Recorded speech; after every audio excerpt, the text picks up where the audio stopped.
Yo, this might be the wildest twist in Drake's career yet, and fans are still trying to wrap their heads around it. Just when we thought Champagne Papi was untouchable after a decade of chart-topping hits. Sold out arenas and enough platinum plaques to pave a highway, Jay-Z just came clean. And what he admitted? Straight up shocked. The internet, after losing that multi-million-dollar lawsuit that had already stirred up so much drama behind the scenes. Drake didn't just stay silent like most celebs would.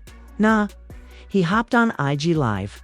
Eyes bloodshot, voice low, energy completely drained. And dropped a bombshell that no one saw coming. I'm not okay. And it's only getting worse. That's the actual quote, y'all. Fans in the comments went crazy.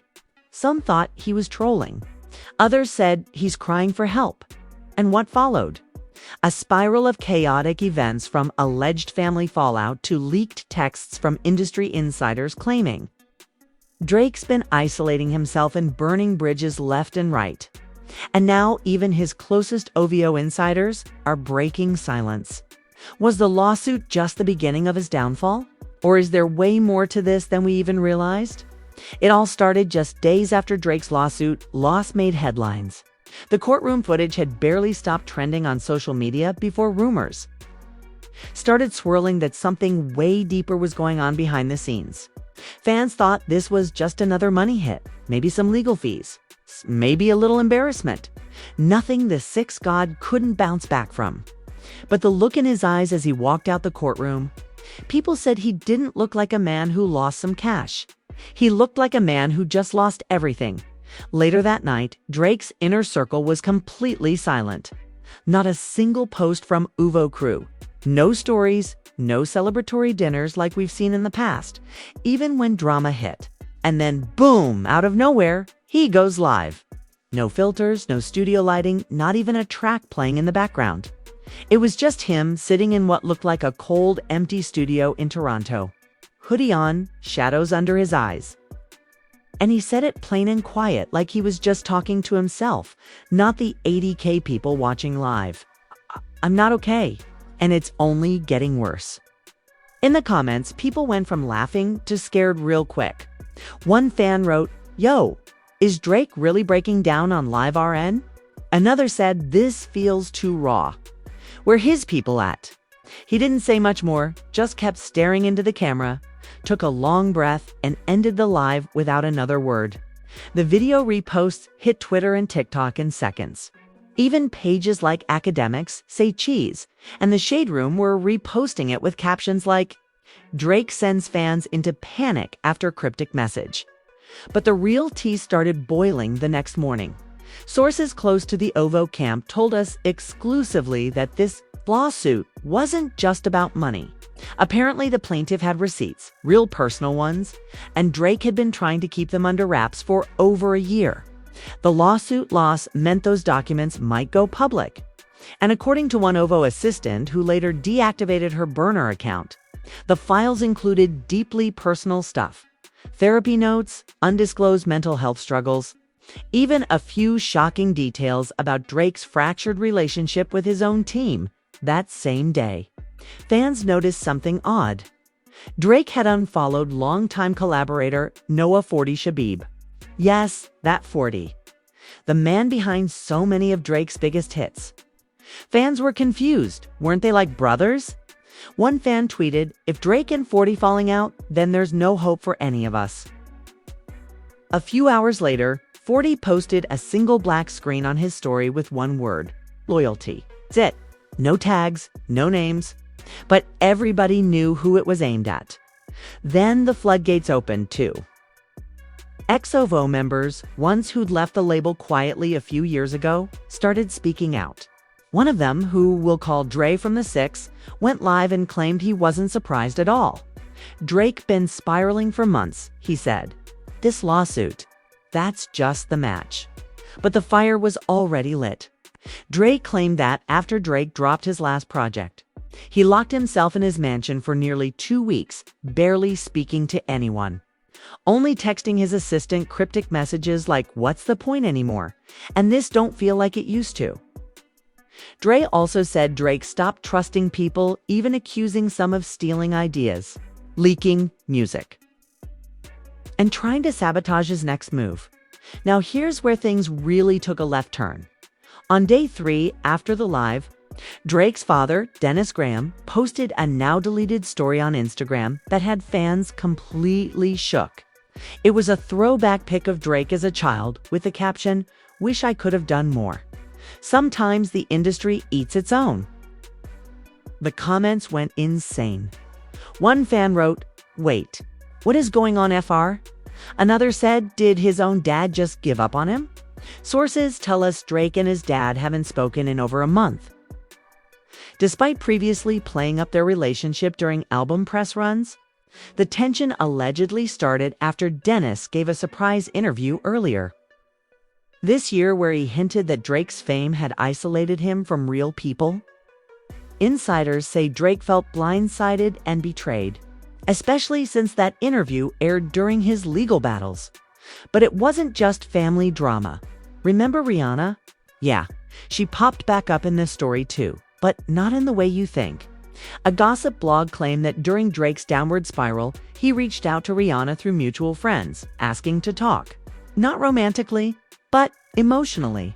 One source said he just needed someone who knew him before all the fame. Apparently, Rihanna respectfully declined, telling mutuals that some wounds don't need reopening.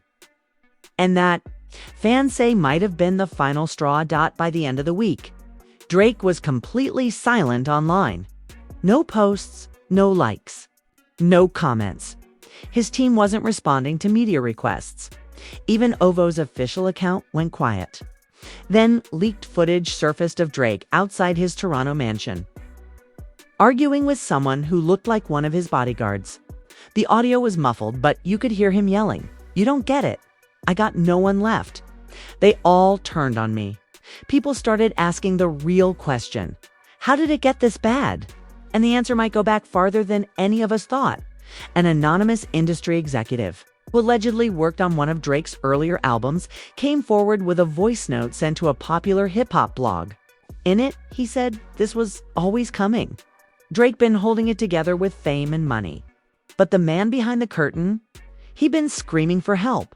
No one listened. We all just wanted another hit.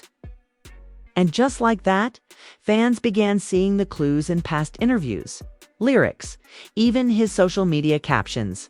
One fan posted a compilation titled "Drake Been Telling Us He's Not Okay" that racked up 2 million views in under 24 hours. The most haunting part? It ended with a slowed-down clip of that IG Live Drake staring into the camera, barely blinking, just whispering, "I'm not okay." And that's when the real pressure started building. Because while fans were trying to figure out what was happening emotionally, the media was digging deeper. And what they found next might be even more disturbing than the lawsuit itself. Because behind the scenes, a major brand deal just collapsed, just days before his courtroom loss. Drake was in final talks to secure one of the biggest brand partnerships of his entire career. Insiders say it was a luxury lifestyle deal with a global fashion house, rumored to be worth upwards of $80 million. It was supposed to be announced during Fashion Week. With Drake as the face of their new men's fragrance and streetwear crossover line, a perfect storm of music, fashion, and image control. Music, fashion, and image control. But after the lawsuit hit the headlines and the live video started circulating, the brand pulled out. Not publicly, they just went silent. Drake's legal team reportedly reached out 3 times with no response. Eventually, the brand's executive assistant confirmed it in a quiet email. The partnership had been indefinitely paused due to unforeseen reputational risk. Drake was furious. One of his team members, who's remained anonymous but verified by multiple industry sources, claimed Drake trashed an entire room at Twire, at Ruplight Space, at NTHF, which are using like a scanner app, and it's like you're gonna die. Like what? Like die-UTH? Like, look at this. Like, look at this. And we all know I've been exploring that path. With third Daluz Korch, with save.words clays, with 6. I won't see with sips. The OVO office when he found out. He allegedly smashed 2 plaques and screamed, "They all just waiting for me to fall. One little crack and everybody runs."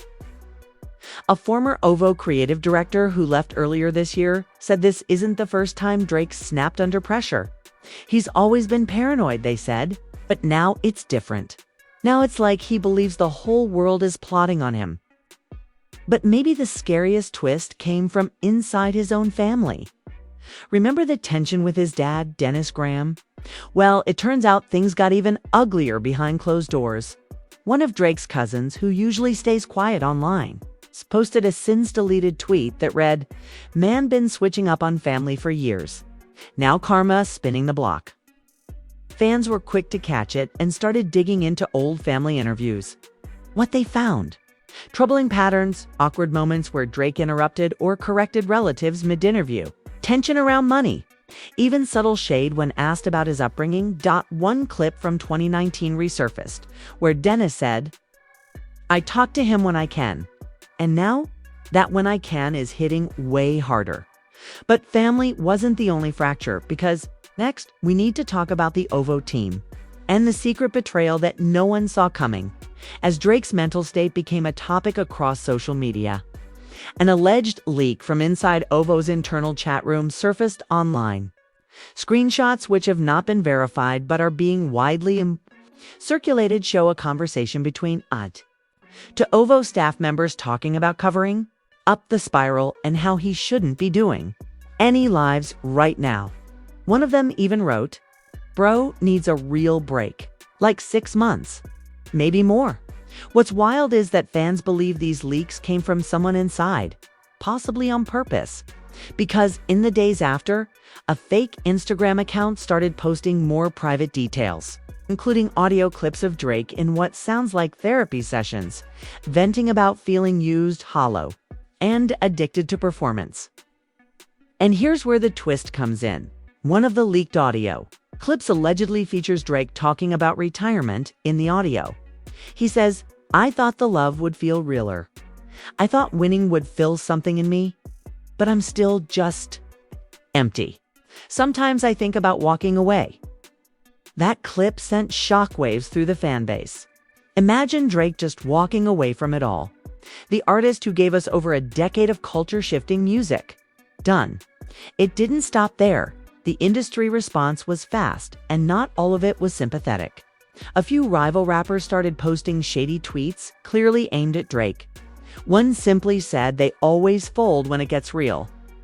Another posted a meme of someone crying in a bathrobe with the caption, "When you lose a lawsuit and your friends." Fans instantly connected the dots, dragging those artists for being insensitive. But let's be real, this is hip-hop, and blood in the water always brings out sharks. But then came another curveball that nobody expected. Meek Mill, of all people, suddenly reappeared in the conversation. After years of beef and tension, Meek tweeted, "Mental health ain't a joke, even when it's your ops. Get help before it's too late." Fans were stunned. Was that genuine sympathy? Or was Meek being messy in a poetic way? Some fans applauded him, saying he's matured and knows when to separate rap beef from real-life pain. Others weren't so sure. One fan tweeted, "I smell PR damage control.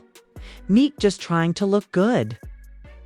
But the internet wasn't done spinning, because just when people thought it couldn't get worse, a new video leaked. This time, it was Drake at what looked like a private dinner in Toronto. Caught on camera arguing with someone, possibly his manager. The conversation is hard to make out, but one clear sentence from Drake echoed across the internet. "You think I don't know what you said to them behind my back?" Boom. That one line triggered a firestorm. People began speculating that someone in his own management may have contributed to the lawsuit loss. Maybe by leaking confidential info or mismanaging the legal team. Suddenly, theories were flying, sabotage from within, corporate betrayal, even conspiracy theories about labels wanting him out. And then, out of nowhere, another major label artist who's been quiet for years dropped a cryptic story that just read that Toronto crown ain't as shiny up close. That was the final spark. Fans flooded Twitter, saying Drake's kingdom was collapsing from the inside out. One fan posted, "We're watching the fall of an empire in real time." Another said, "This is what happens when you build everything on ego and secrets." But the most heartbreaking response came from someone fans never expected.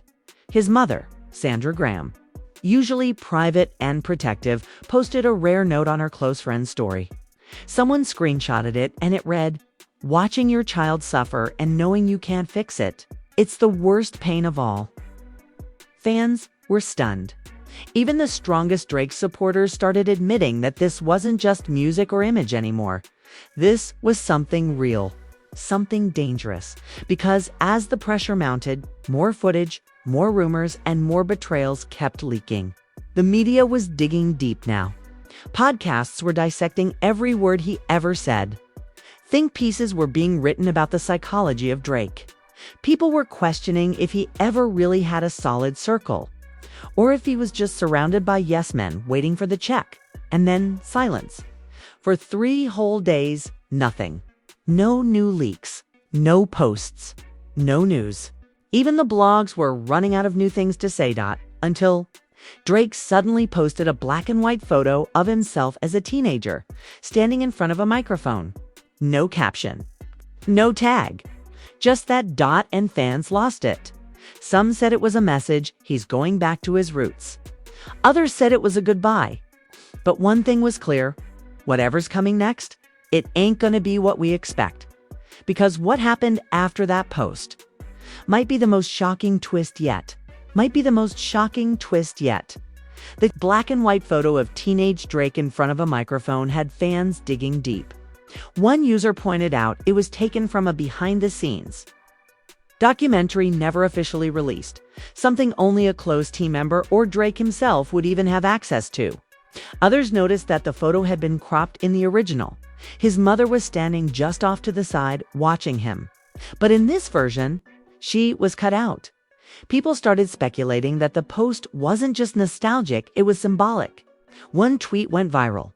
"He's telling us he's completely alone. Even mom ain't in the frame anymore." It's got over 600K likes in under 6 hours. Something about the vibe of that photo just felt off, like a goodbye, like a warning. And then came the voicemail Dot posted anonymously to a Reddit thread.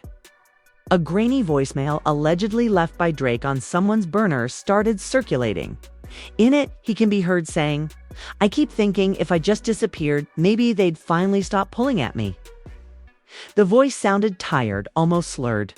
Fans argued over whether it was real. But voice analysts online claimed it was a 95% match. The phrase "just disappeared" hit everyone in the gut. Suddenly, every Stan account, blog, and podcast was on high alert. Theories flew across the internet. Was Drake planning to leave the industry? Go ghost? Some fans begged him to take time off. Others feared something darker. In one TikTok with over 10 million views, a fan says through tears, "This don't feel like a rollout. This feels like a man begging for someone to see he's drowning." But then came the most unexpected twist of all. Kanye West. Yes, Kanye entered the chat. Out of nowhere. The posted a blurry photo of a torn page from a notebook. Written in Sharpie in all lowercase, it read, "Even the owl cries sometimes. Forgive your enemies because they already hurting."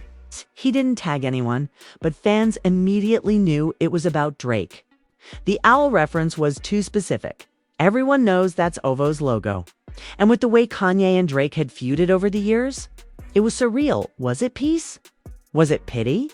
Some fans called it real growth. Others said it was just Kanye being opportunistic.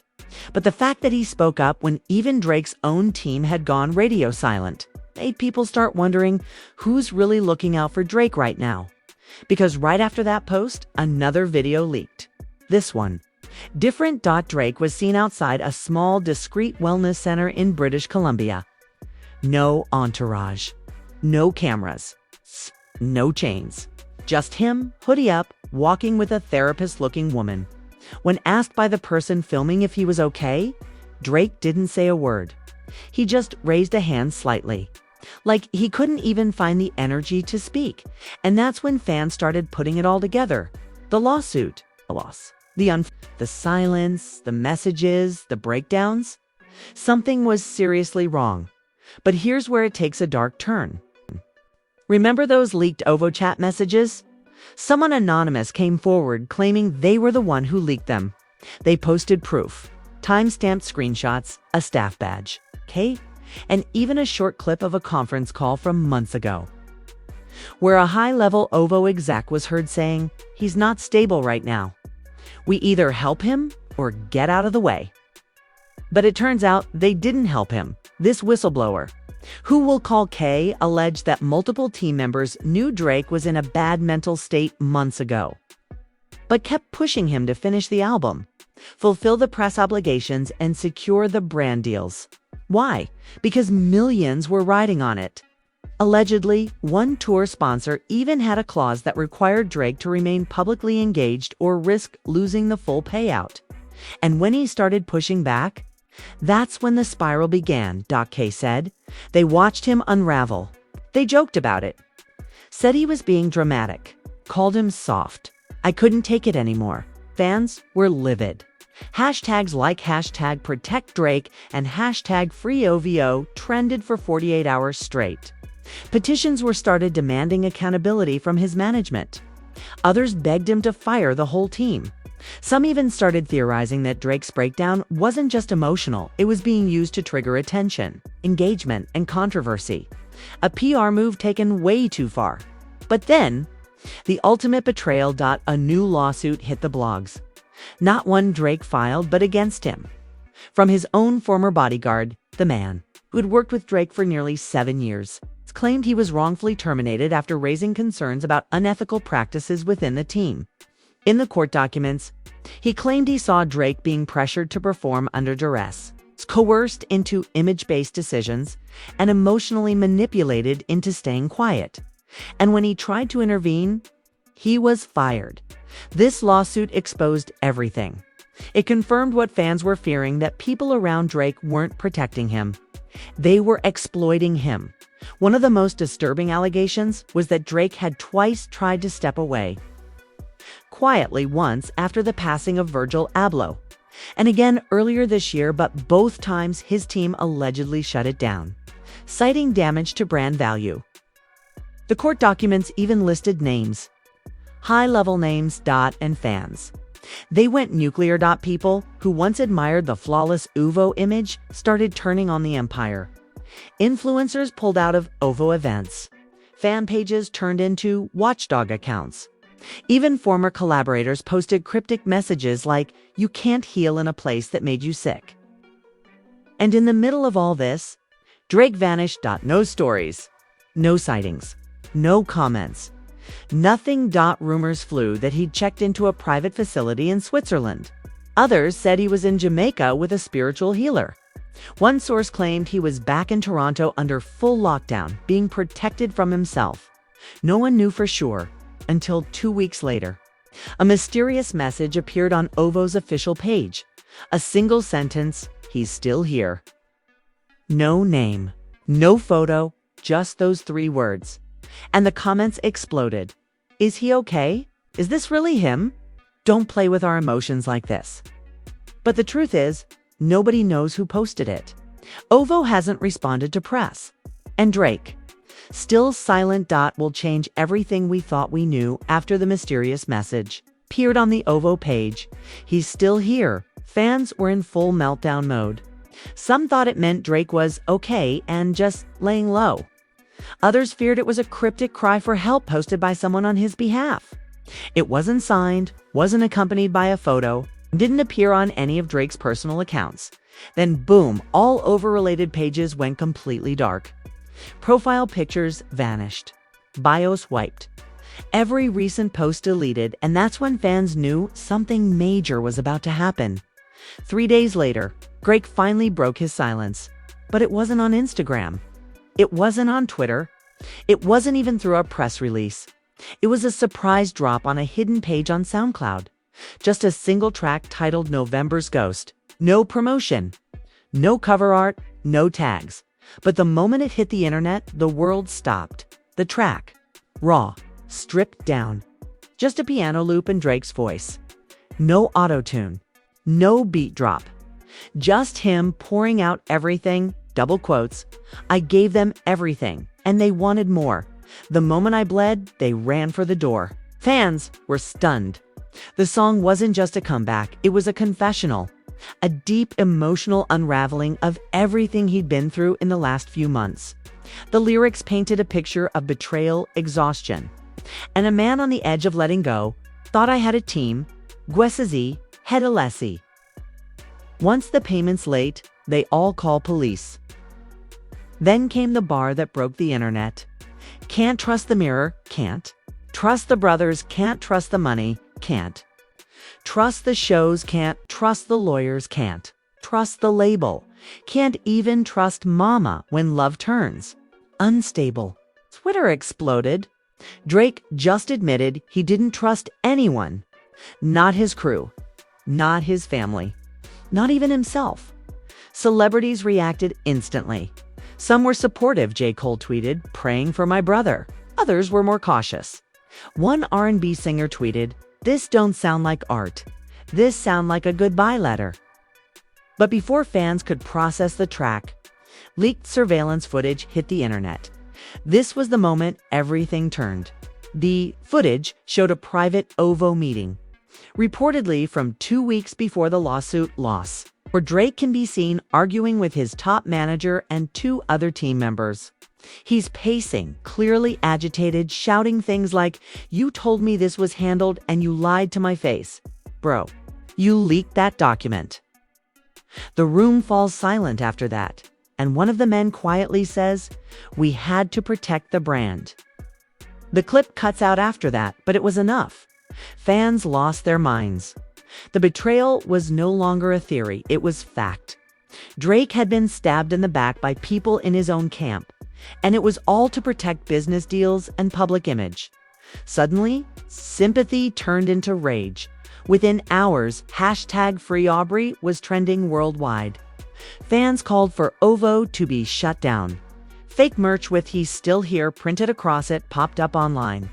Even Drake's harshest critics were demanding he'd walk away from the industry for his own survival.